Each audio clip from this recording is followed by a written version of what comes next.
আজকে মাত্র ৫ মিনিটে ম্যাগি চিকেন থাই সুপি নুডলস তৈরি করব। এটা খেতে অসম্ভব মজার। এজন্য চিকেন নিয়েছি, স্ক্রিনে দেওয়া মশলা দিয়ে মেরিনেট করে রেখেছিলাম ২০ মিনিট, তারপর ভালোভাবে সিদ্ধ করে নেব। আর আমি এজন্য নিয়েছি ম্যাগি থাই স্যুপ।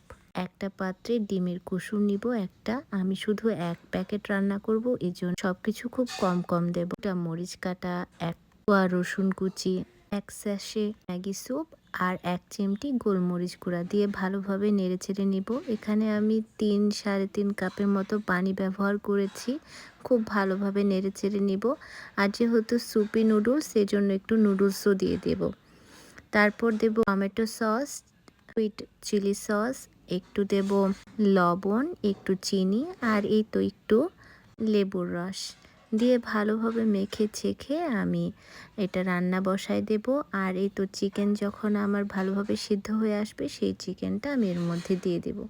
দিয়ে এটা ভালোভাবে রান্না করে নেব। নুডলসটা ভালোভাবে সিদ্ধ হয়ে নিলে আমি অল্প একটু ঠান্ডা পানির মধ্যে একটু ১ চামচের মতো কর্নফ্লাওয়ার গুলিয়ে এর মধ্যে দিয়ে দেব।